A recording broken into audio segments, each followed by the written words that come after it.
The views and opinions expressed on the following program are those of the host and guests and do not necessarily reflect the policy or position of ONTV's management, staff, or board of directors.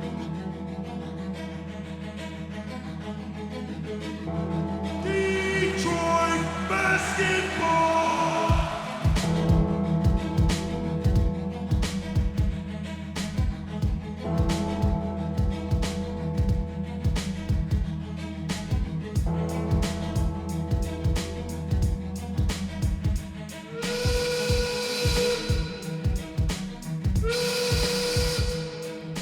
Hello and welcome back to Views from the Sideline. It's been a couple weeks, actually over a month. It's like a month and a half, almost 2 months probably since the last time we were on the show.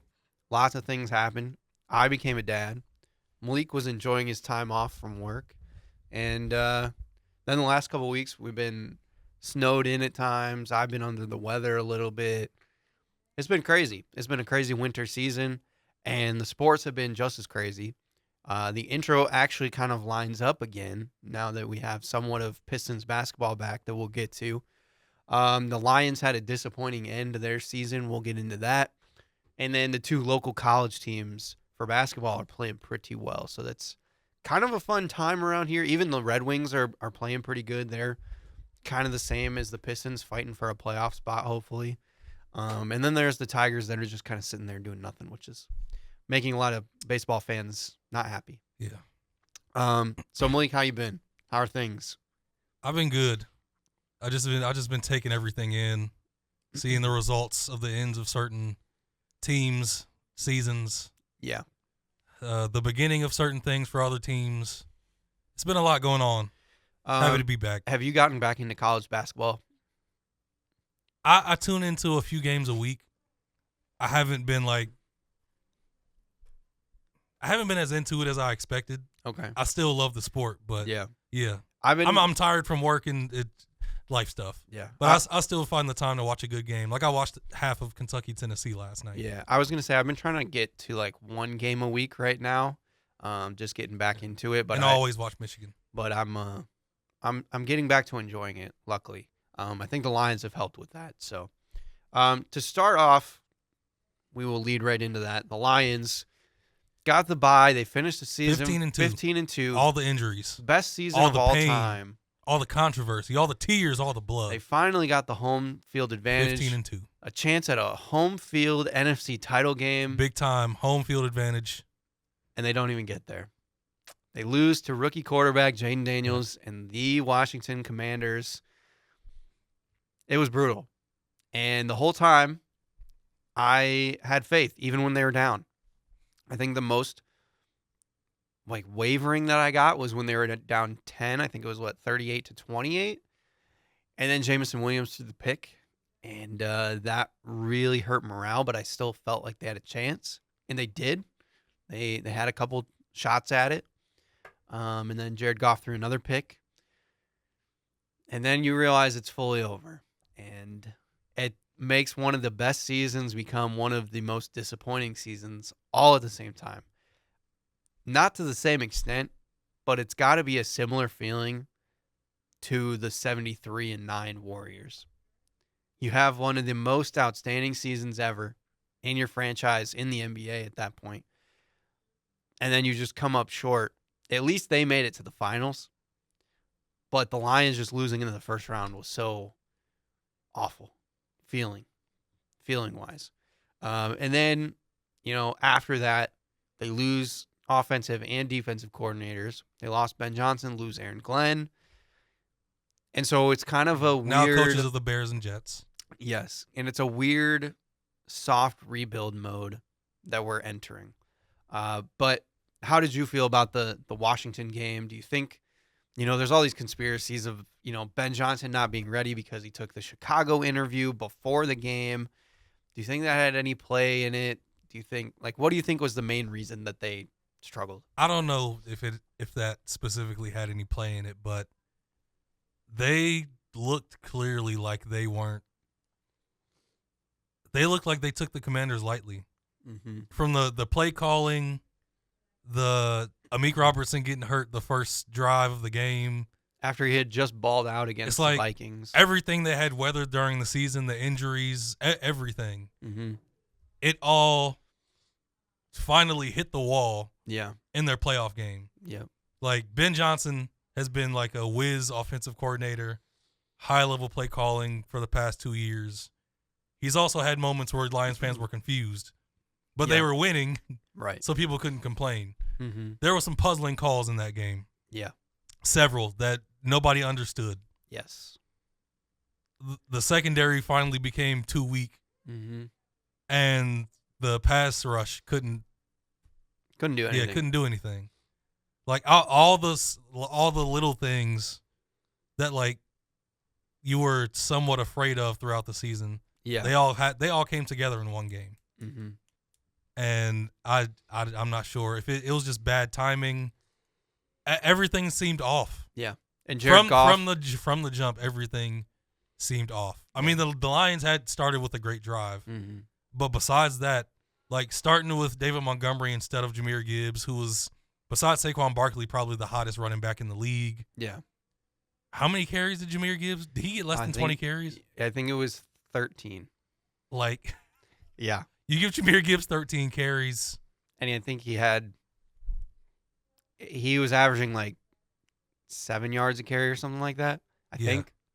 Like, Along those every lines. time he touched the ball, he made something happen. Yeah. And And you just didn't give him the ball enough. yeah. And I think the worst part was just seeing this past week Saquon Barkley run all over Yeah. the Commanders, or 2 weeks ago now. Seeing him he went for over 200 yards against the Commanders, right? Not against the Commanders. Oh, no, he had like 150 yards against the Commanders on like 17 carries. Yeah. But 2 That's weeks right. ago, he went for like 200. Yeah, that's right. So But yeah, I feel like, was it 3rd and 1 or 4th and 1 when Ben Johnson had Jared Goff go empty 3rd and near 1. the red zone? Yeah, it was 3rd and 1. That play was when something in my brain went, I don't understand what's happening Yeah. at this point. Mm-hmm. Like, I don't know. I don't know. Maybe Ben Johnson just felt like he could do anything and they were going to win. Right. Mm-hmm. Like the JMO double reverse pass. Yeah. It's When we're down 10, yeah. that's like something that you pull out when the game is even or you're ahead. After he scored the touchdown on that reverse and had that long run, you should have like kind of locked in into like a Mhm. specific game plan. Yeah. And they just did whatever. They just did whatever they felt in the moment. Yeah. It felt like. And I don't know if I've had this feeling for a while, and I've said it in multiple games now, and I think my wife is getting upset that I keep bringing it up. And I don't know if you noticed this either, but maybe I'm just wrong. But do you just feel like every Jared Goff interception is on a Jamison Williams go deep? We're gonna just throw it up to you like your Calvin Johnson type play. It's either those or like he throws it over the middle Yeah. and airmails it, Because or like he like misses a linebacker. There are like 3 or 4 specific scenarios where he throws picks. Because I just don't feel like Jamison Williams, for the most part, is one of those guys where you just put him on a go route and throw it up to Well, him. you got to hit him in stride. He's not It a go just- up and get it guy. It just seemed right, but it just seems like him and Jared Goff have never figured that out. Well, they've hit a few times this season. But It's not like our Dante Culpepper, Randy No, Moss connection, But I feel where like it's just like constant deep balls. I just feel like they are so much better when they do like a deep cross over the middle to hit the J-Mo. deep ball when they least expect it every now and then. Yeah. But it just seems like so many interceptions this year from Jared Goff have been on the go routes to J-Mo. And I don't know, maybe I'm just seeing things, but that's what it feels like. And I think like 2 of them were in that game. Now, the funny part is, I feel like if Amon-Ra or Tim Patrick ran that route where Mikey Sanders still picked it off, Mm-hmm. I feel like they probably would have caught it because he probably would have hit them in stride. Yeah. He didn't throw it far enough. Like, he threw a decent ball, Yeah. but Jamison Williams, like, was still running, Mm-hmm. and then Mikey Sanders still just jumped ahead of him and caught it. Right. So I don't know. It's just one of those frustrating moments that all culminates into it. You think this is finally going to be the time maybe that the Lions can figure everything out and get everything right, and it just doesn't work out that way. Everything went wrong at once. Yeah. Now to me, I don't know. Maybe losing Ben Johnson isn't the worst thing. I know a lot of people are nervous about it. But, like, maybe this offense has grown enough where we don't need to use as much of the trick plays. Like, I like the trick plays. I have no problem with them. But I think this offense is good enough that we can dial it back just a little bit and go more traditional. Because, again, we saw how crazy good Jahmyr Gibbs was at the end of this season. Like, if he was the solo back, if David Montgomery doesn't get re-signed down the line, he's going to be incredible as a solo guy. Now, I don't know if he can hold up fully to it because he is a slightly smaller, but he definitely could do it in bursts when he has to. So every time we've seen David Montgomery he get still hurt, needs somebody to like get those tough carries. yeah, and stuff. I think that's still good for him to not be like a workhorse back, but he's proved that in 3-4 game spans he can do it, and in those times he's like the best running back in the league. So I think we can kind of do that, dial it back.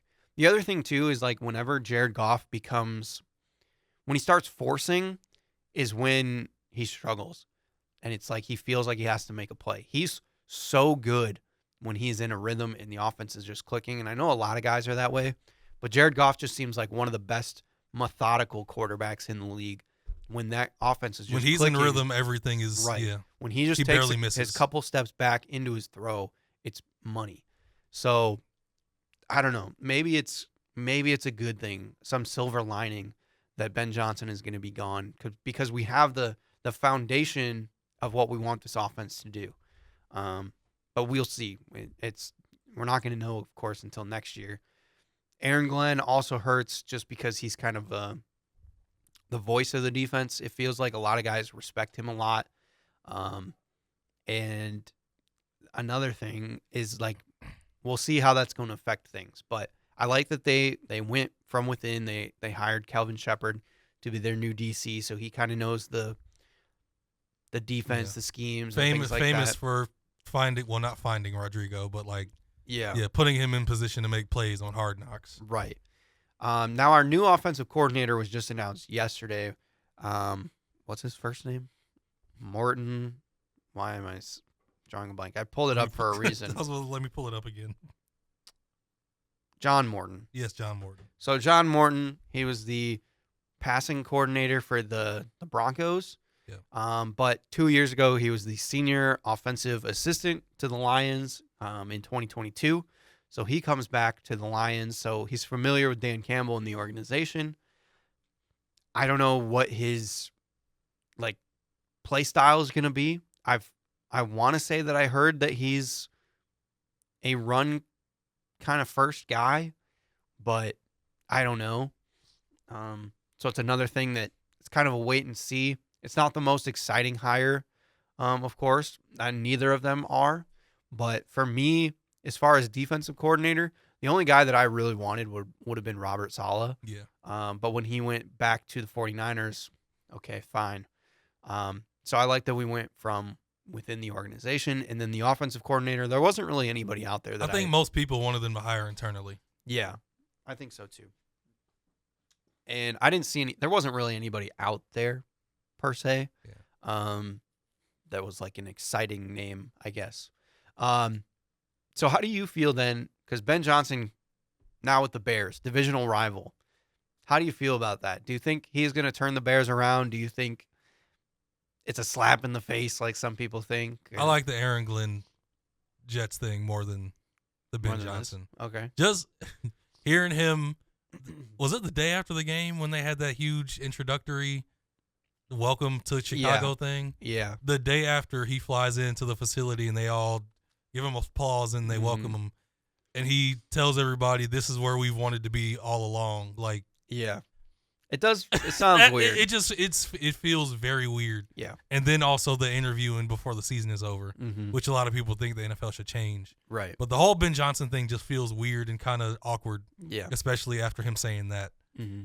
The Aaron Glenn thing, he's been like lighting a fire under their fans Yeah. for the past few days because he's been saying nothing but the right stuff in all. Yeah. the They press keep trying to conference. ask about the quarterback situation, and he's just denying everything. Yeah, he's saying all the right stuff, which there have been people that have had great press conferences and didn't live up to what they could be. The Jets organization is still a mess. Right. So it will take a while, and I'm sure they'll give him a while. But I like the Aaron Glenn move more right now. Mm-hmm. It's also a homecoming for him. He played for the Jets in the 90s. Right. So, yeah, I'm more of a fan of that so far. Yeah, the Bears one is interesting because, again, Aaron Glenn, being a former player, I feel like he can rally the team a little bit better. Ben Johnson, kind of, I hate to say nerdy kind of guy, but I guess from me, being a nerdy person myself, I can kind of say it. He comes off as like awkward, goofy. The Mike McDaniel thing, I think, kind of ran out. Yeah. It kind of ran out with people that he was like an offensive whiz after like a year or two. Right. Now So, people are kind of annoyed by Mike McDaniel. yeah, so it's hard to say what route Ben Johnson's going to go. I'm a little pessimistic about it. Nobody knows if he can be a good head coach. Right. But obviously with the weapons that they have and his play calling definitely gives them an upper hand, at least offensively. If they can just draft an offensive lineman or two, the Bears offense might be able to be pretty good next year. But yeah, I'm with you. It's a lot of unknowns, of course, especially when, guys don't have any experience beforehand. But the last thing about the Lions that I wanted to bring up too, they now have a pretty big offseason once again because there's a lot of guys that are up for free agency. Not a lot of no huge names per se, but there's guys like Derek Barnes, who apparently I've heard that Aaron Glenn wants to get to the Jets. So there's things like that.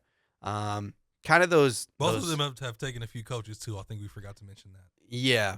We've been able to keep our offensive line coach though. That was the biggest big, one. Yeah. Hank Fraley. But we've lost some assistant coaches and things like that. Did Antoine Randall go to New York? Yes, it was Anton Randall L. Yes, correct. There was talks of our quarterback coach going, Mark Brunell, to one of the teams. I can't remember if it was the Bears or not. I don't know if he did or not. But guys like Derek Barnes are up for free agency. Carlton Davis is up for free agency. Trying to think who else. There was a couple other somewhat big names, like Emmanuel Mosley. He hasn't really made the field, which stinks. Are there any guys that you feel like we need to keep? I think Levi Onwuzurike is also up for free agency. Are there any guys out of that class? And maybe I'll look it up while you're talking. But I've heard a lot of people really want Carlton Davis back. Is Amik Robertson coming back? I believe so. Well, he's on a 1-year deal, I think. So. Yeah, I guess that's a good point. Yeah, it would be great if you could get both back, but at least one of them is getting paid, and it might be Amik Robertson. So if you getting Carlton Davis back is the best case scenario. Mm-hmm. If you lose both of them, okay. Sorry to cut you off. Here's the list though, real quick. So Michael Badgley, no big deal. Derek Barnes, Teddy Bridgewater, maybe kind of important, I guess. John Kaminsky, Marcus Davenport, Carlton Davis. Khalil Dorsey, Ife Melifonwu, Manuel Mosley, and then it starts to get back to guys like Pat O'Connor, Levi Onwuzurike, Tim Patrick. Keeping Levi Onwuzurike would be nice. Dan Skipper, another one. Kevin Zeitler, that's the other big one. Okay. Are there any guys that step out to you that you feel like you would want for sure to have back? Out of those guys, I'd say Carlton Davis. Onwuzurike showed flashes, but he wasn't ever very consistent. He's a decent rotation guy. Mm-hmm. Dan Skipper is more of a fan favorite. Yeah, he's a depth piece. Yeah, I wouldn't be surprised if Dan Skipper retired because he's been around for a while. Yeah, and bringing back Kevin Zeitler would be good too, but I feel like Christian Mahogany is going to get more time. See, I've heard soon. The thing that I've heard that I like a lot of people have brought up is. Get Kevin Zeitler back, move Graham Glasgow to backup, and then Muhammad can play opposite Kevin Zeitler. That might be our strongest line. And then Glasgow, just because he struggled the most this past season, that maybe he moves back to a depth piece. And then Dan Skipper, he could be on a low deal as a depth piece as well. I don't know. I'm kind of torn with Carlton Davis because he might cost too much, And They could sign another veteran DB, but right. yeah. And he's just been hurt so often. I don't know. I don't know if I need it. The broken jaw thing was kind of bad luck. Yeah. Like it was. Yeah, you couldn't have seen that coming. But it's just a history that he has. So for me, it's mostly just Kevin Zeitler. I'd be okay with Carlton Davis. Personally, I love Ife Melifonwu, but he also has been hurt a little bit. Yeah. So if there's a decent deal, I would like him back as a depth piece. But again, our safeties are so strong right now that it might not matter too much.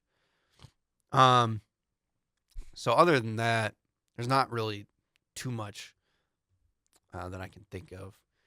The other thing is we have been linked to possibly making some moves this offseason, like bigger name moves. The one that I've heard the most recently is Khalil Mack. Now, again, that's who knows if that's going to happen, but would you like a guy like Khalil Mack, a veteran defensive end that's, he's definitely past his prime, but he still can do good. I think Von Miller has helped the Bills, and I don't. It's hard for me to say like he's past his prime. Yeah. Like I think he might be near the end of it. Right. But Khalil Mack near the end of his prime is still better than like half the pass rushers in the league. The one that I always bring up is look at Calais Campbell. He's 38, turning 39 or Still something like that. people. He's still playing pretty solid. Like even him, he's a good player to just have in a locker room. Getting Khalil Mack for a 1-year rental would be pretty nice. Yeah. Opposite Hutch. Because people have been reopening the Max Crosby stuff, but I'm not going there until it becomes possible. I'm going to stop thinking about it because it's just too much wishful thinking. Yeah. Besides like defensive end or anything like that, is there any other like position that you could think of that you want the Lions to attack, whether it be in the draft or the offseason? Linebacker. Okay. Yeah. I feel like it has been like their weak spot for a while now. They don't have a lot of depth there. They just don't have enough depth. They need to sign like another vet and draft a young person. Yeah. Because like Jack Campbell is like developing into being good. I don't know if he can be like the all-pro guy I thought he could be. Alex Anzalone has been better than I expected. Who knows how much longer he can stay at that level. Rodrigo is a good rotational guy. And then like you said, who knows about Derek Barnes? Right. So I think you need at least like 2 more linebackers. Yeah, I can see that. I like offensive linemen, at least for like the draft probably. I've seen some people have them taking the guard from Ohio State. I can't remember his name. But one of the guards from Ohio State, they've had him linked to the Lions, which would, I think, be pretty good. But yeah, it'll be an interesting offseason. It's going to be kind of weird because it's going to be, like I said, a soft rebuild almost. Or retooling if we're the Portland Trailblazers. Yeah. So, yeah, new coordinators, mostly the same team, but hopefully we can get a piece or two.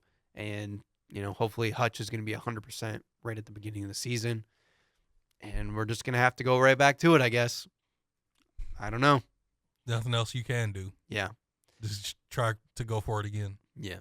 Because the window closes fast, as you know. Yeah, it can. The Bills are learning that fast. Oh, boy. As long as they have Josh Allen, their window is probably still open, but Mahomes is just there. So that's the He's other the Grim thing. Reaper. People have been stopping the Jared Goff chance.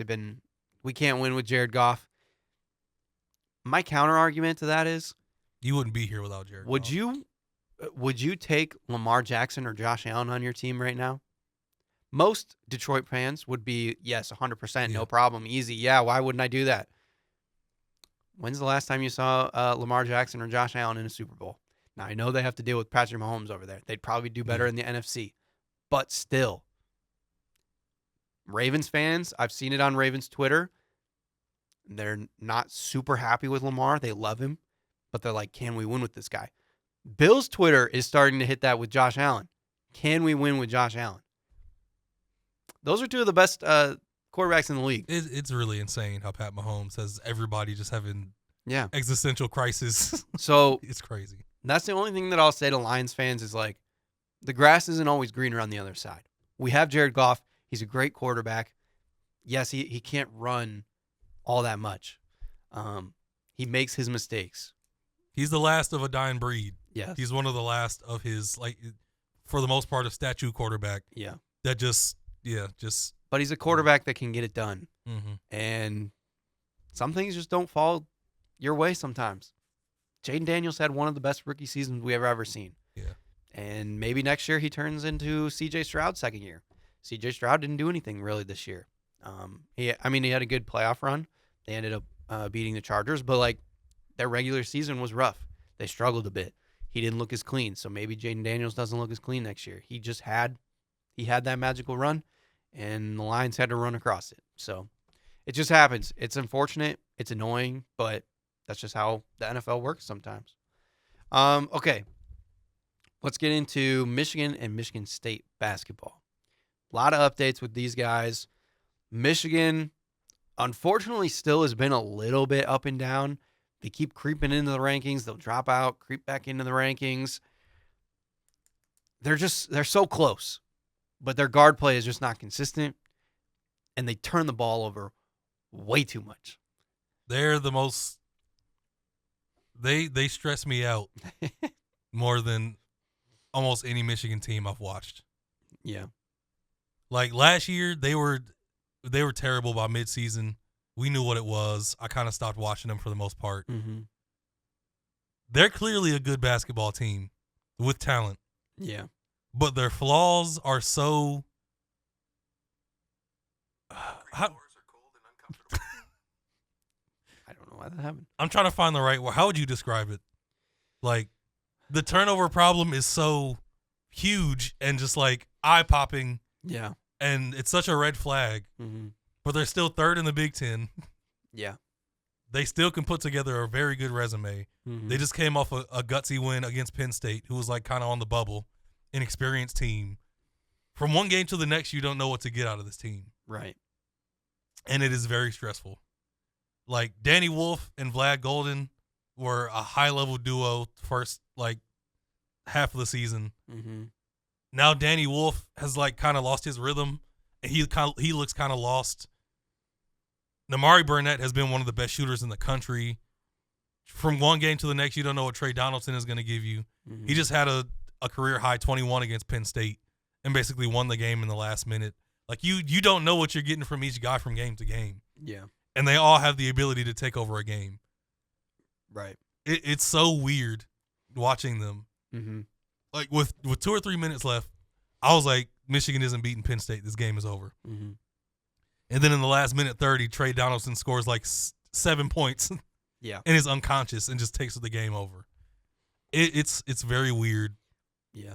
It's like they have hints of a Beeline team. And they're also like they're half Juwan Howard and half Beeline right now. Mm-hmm. And Dusty May has to figure out how do you get those bad things out?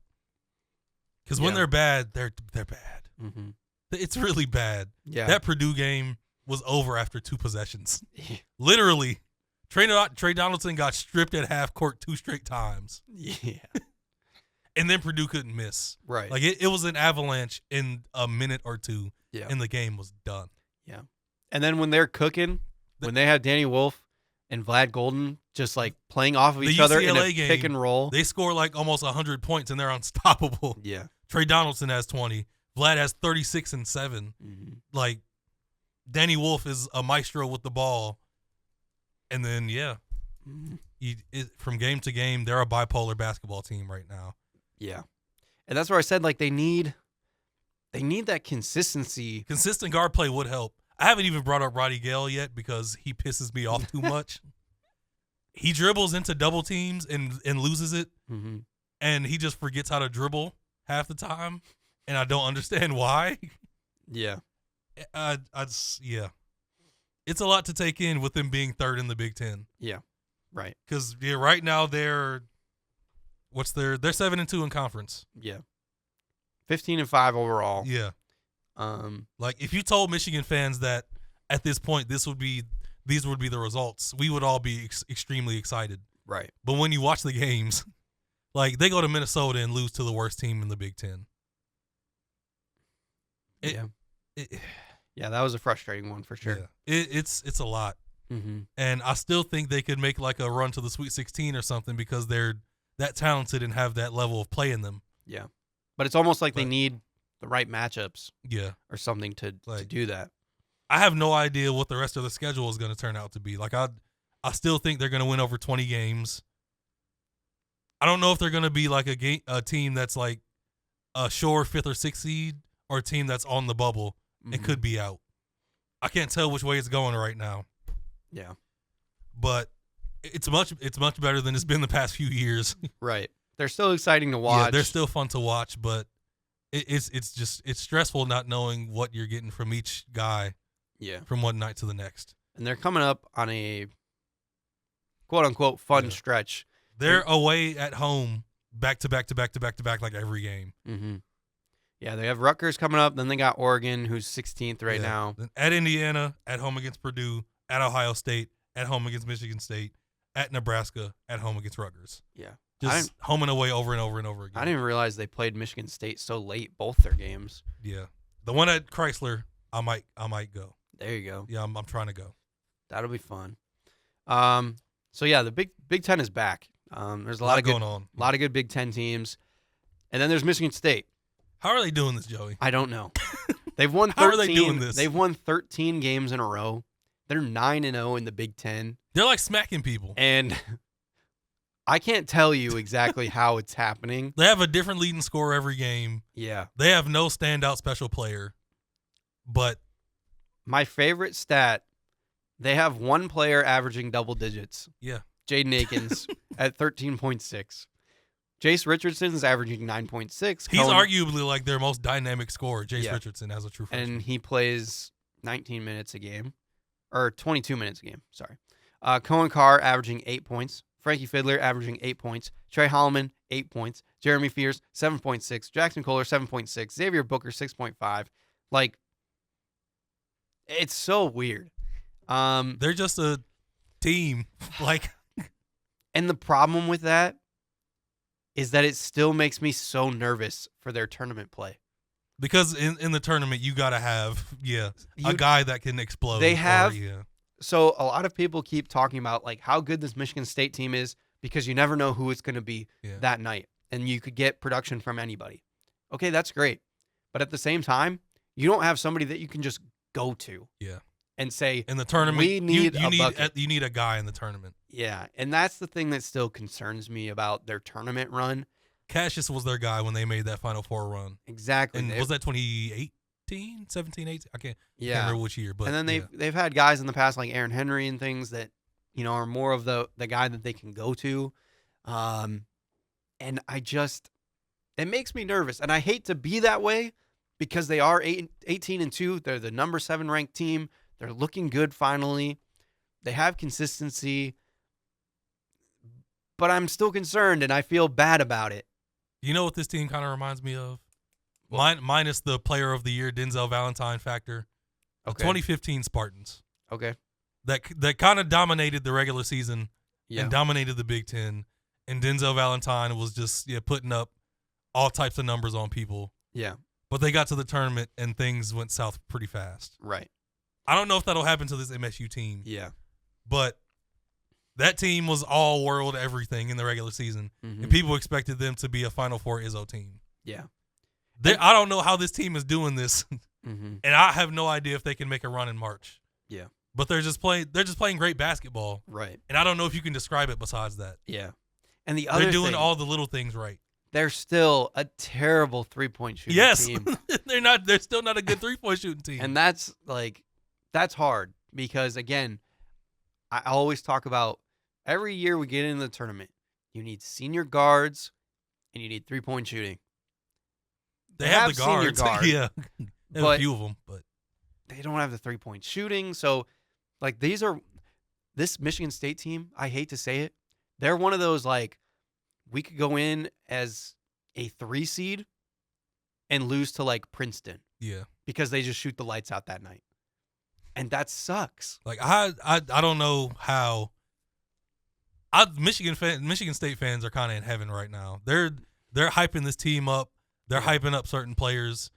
I don't know how you project this team Mm-hmm. Like as a deep run team, Right. who do you compare them to? Yeah.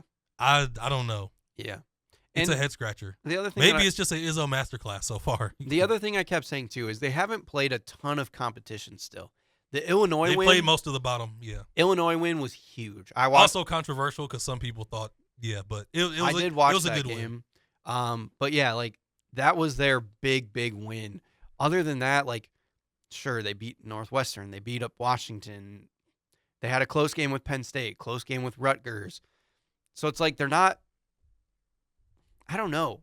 I feel bad. Like normally I'm the negative Nancy in on the show here, but I'm like excited about this Michigan State team, but I'm still hesitant, and that sucks.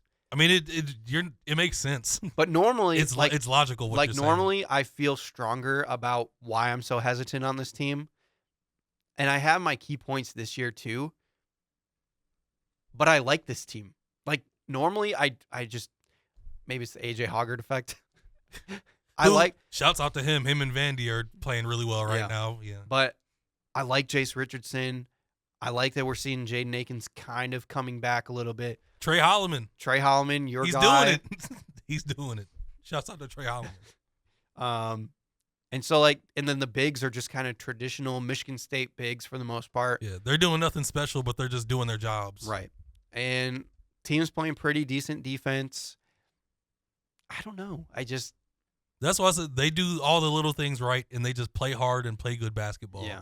Now, That's it. the exciting thing, I guess, for big college basketball fans is their February stretch is going to be a lot of turmoil. It's going to be a lot of fun, but just be ready. All the better teams are coming. Yeah, they got, USC, okay. UCLA, a little better.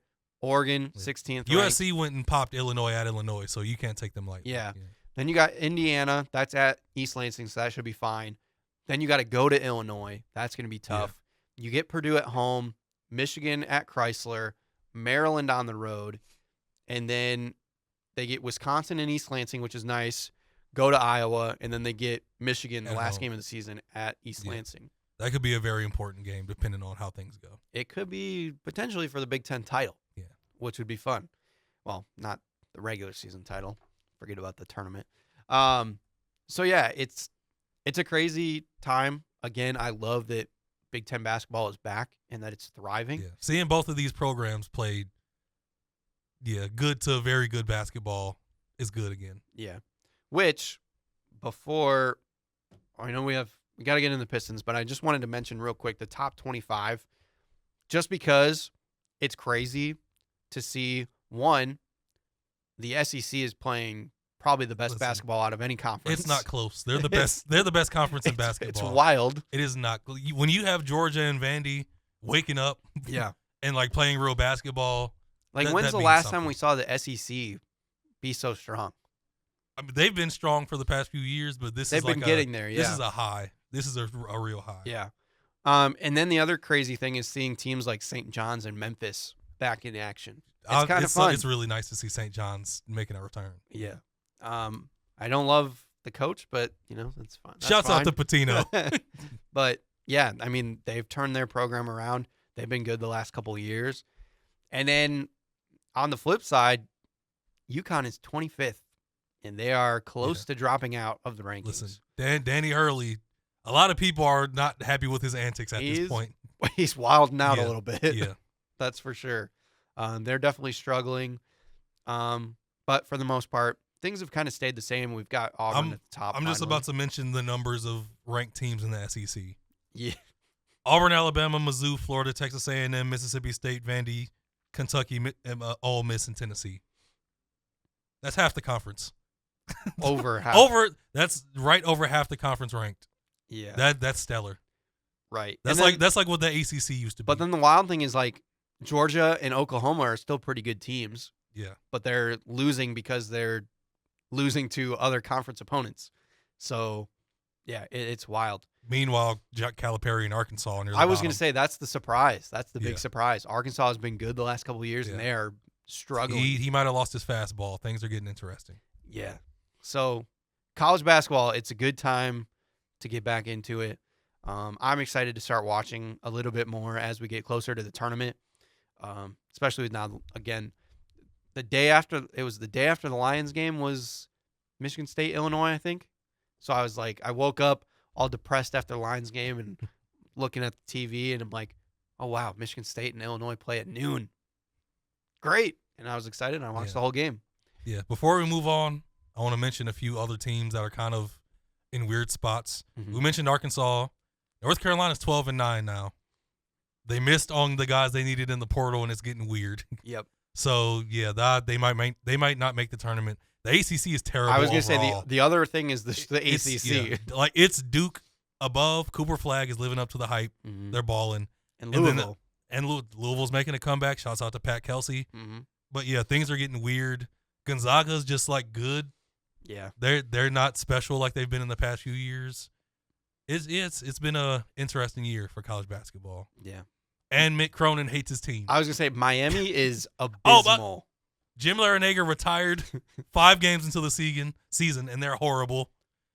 And yeah, like I said, Mick Cronin after the Michigan game just tore his program apart and hates everybody at UCLA. Yeah, UCLA is in trouble. Miami's in Yeah. trouble. It's weird. Odd times. Fun times. But yeah. All right. Final segment. We got to talk about the Pistons. Joey, They're not back, Listen. Malik. Don't. I wasn't even about to say that. Okay. I wasn't about to go with the Chris Pappas special. Go ahead. 25 wins before the All-Star break. If I told you that before the season, Well, they're What at would you have 23. said They're to at me? 23 right now. that's what I'm saying. If I told you they would have hit 25 before the All-Star break, what would you You're have said? Crazy. It might happen, Joey. I know. It's right here. Mhm. I'm opening the floor for you because your thoughts were so either negative or just all over the place with this team yeah. to start the season. And they're in a good place right now. Yeah. Give me your thoughts. So I'm excited. I hate to keep being the negative one. I'm still holding reserves a little bit. I mean, they're a But- 23 and 23 team. You should still have reasons for pause. But I think the big indicator is going to be next Thursday at the trade deadline. What do they do at the trade deadline? If they make a big splash, or if I hear that they were just involved in them and maybe didn't get it done, I think that makes me more excited because then I know this team is ready to start winning and get to like over this hump of like right now we're excited that we're 500 or above 500, 8th place in the playoffs. We were up to 6th at one point. Like, I just want to get to that upper echelon. And I know, it takes time and we're getting closer. But I feel like we're just at that point where we need like a piece or two and we're there. And so depending on what they do at the deadline, I think will really change my mind fully about where they're trying to go with this. But it's exciting. I mean, definitely they're playing good basketball.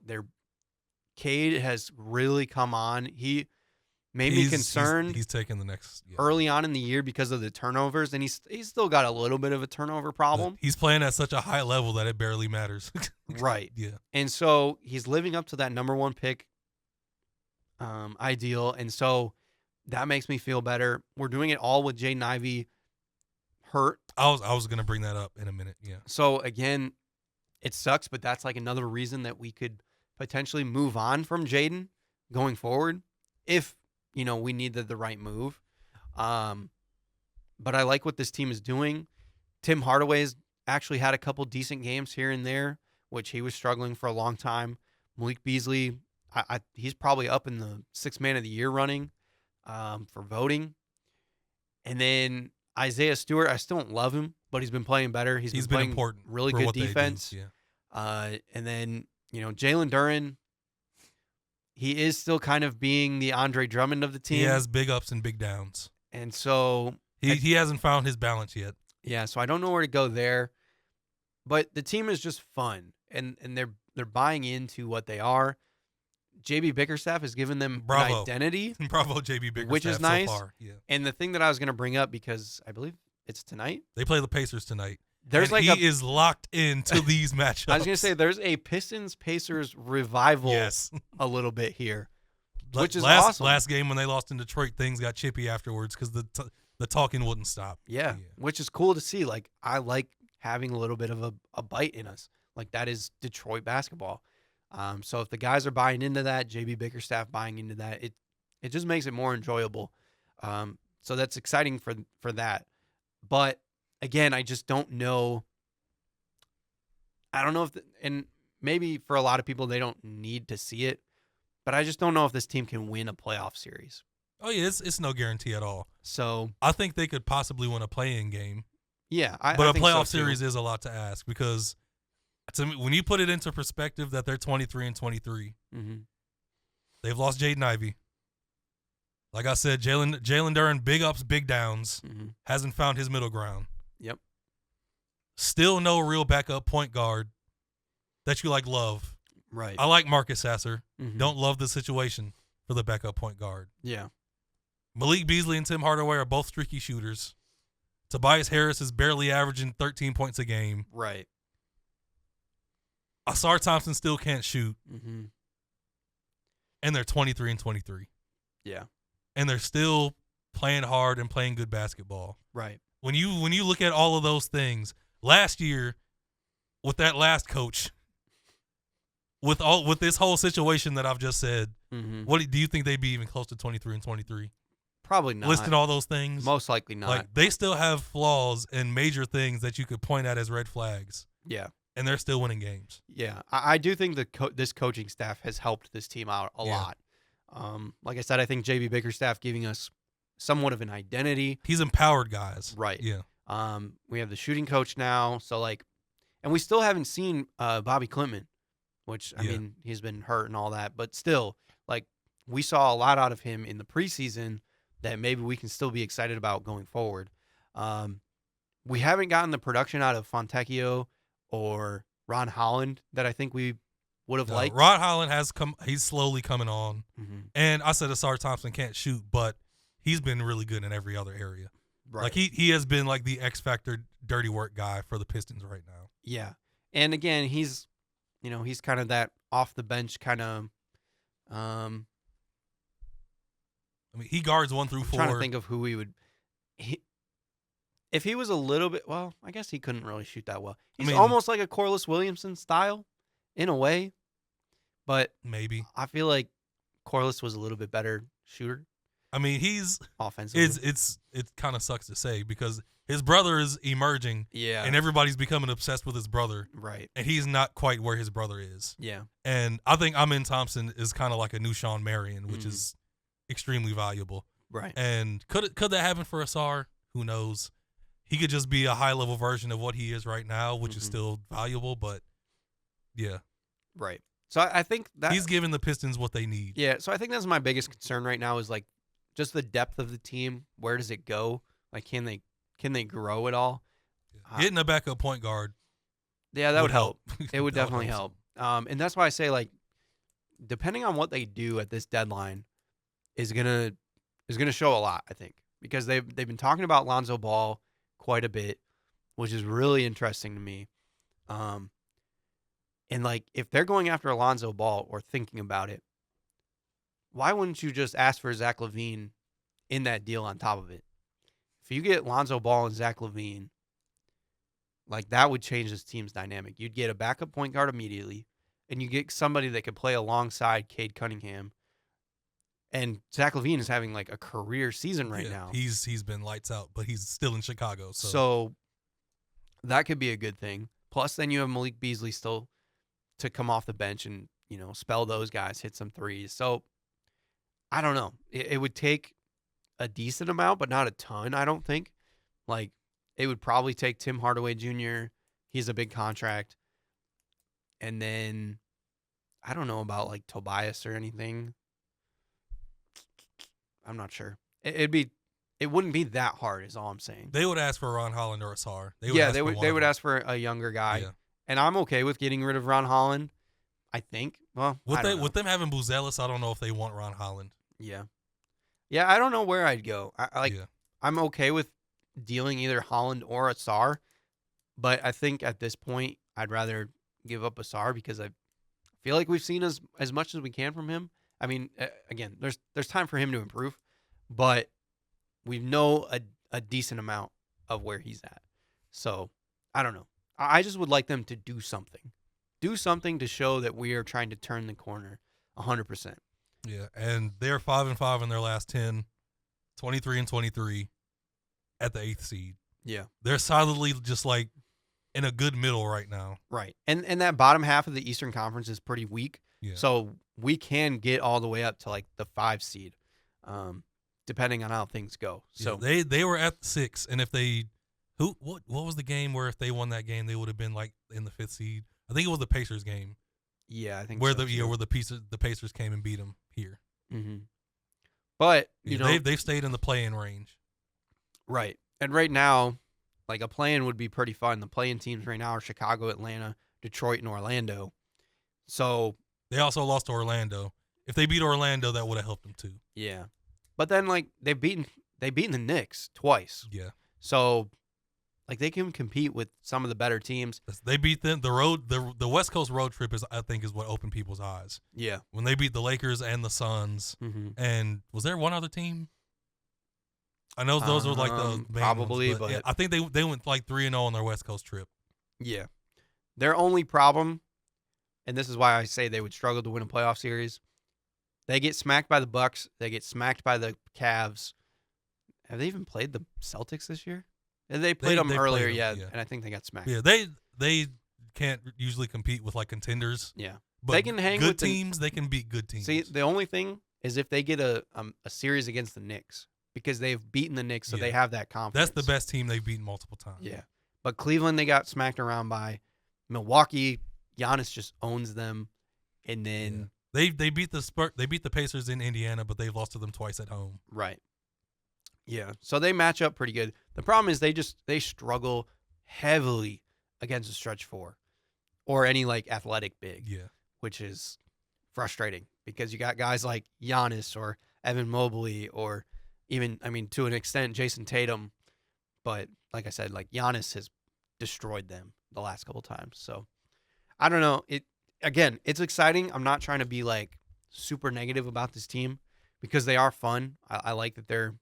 Again, I just like that they have an identity. Like it felt like for so long, the Pistons would be okay and people would be all excited that they're playing well, but I just wouldn't see anything. Like now, I'm seeing some of that Detroit mentality where they have a little bite in them, a little grit, to use the Lions' terms, and people are starting to see Cade Cunningham, which is fun to see. It is wild seeing him finally start to get. Yeah. He's gonna be an all-star most likely. He's going to be a reserve. He's technically in the MVP race. He's not going to win it, of course, because the Pistons aren't good enough. But just for him to be named in that is pretty big. And now I think he's off the table from, for a while I said, he's the guy. He's hit his peak that this would be his best trade value. And now he's surpassed that. Yeah. So now he's off the table. And you just ride with him and you just build around it. He's finally figured out the NBA, I think, which is good to see.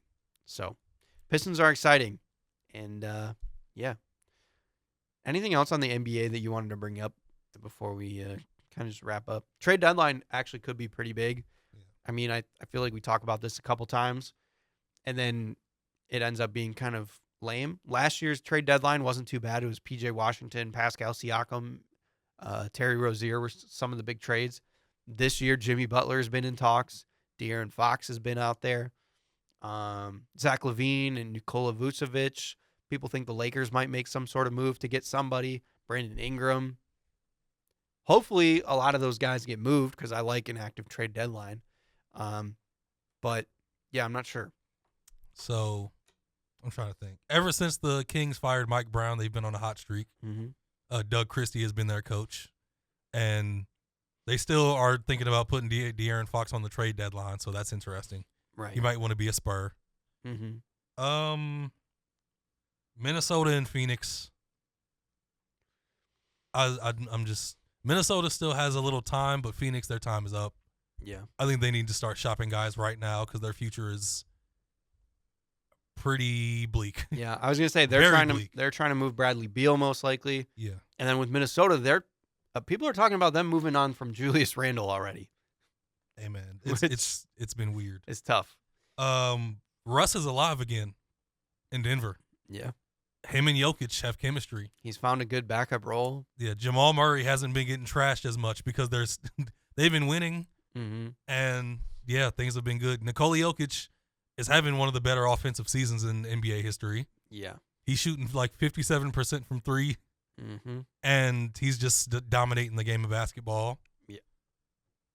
I think Karl Anthony Towns has played like a top 10 player. He deserves a lot of credit for stepping up and being the key piece of that trade. Yeah. I think just the Western Conference in general, the young teams of OKC, Houston, and Memphis being the top 3 teams. The Houston thing is so wild. It's crazy. I don't get it. I still I don't understand why they're winning so much. And then even like the Clippers too. The Clippers are playing pretty good right now. They got Norman Powell is averaging 24 a game. Yeah. James Harden is playing well, and Kawhi just got back. Yeah, Kawhi came back. He's been getting there, getting better. So all of a sudden the Clippers are back in it. Yeah, I don't know. It's kind of a crazy time in the NBA. Sorry to bring up the Pelicans, but Zion came back. Oh my gosh. It doesn't really mean much. It's been a miserable season. Yeah. The sad part is I saw a picture yesterday. The Raptors play the Pelicans. RJ Barrett and Zion swap jerseys.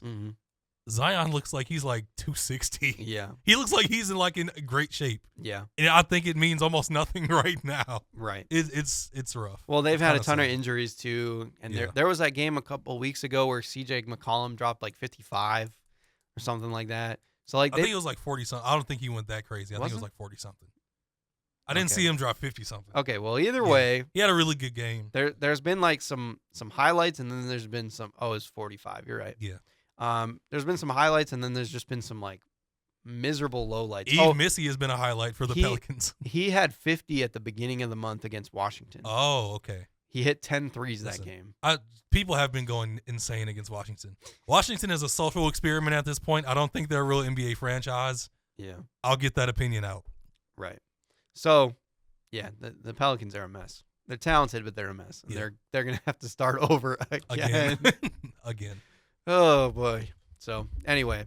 Well, like I said, a lot of the local teams around here playing good right now. The Red Wings are improving. They were terrible.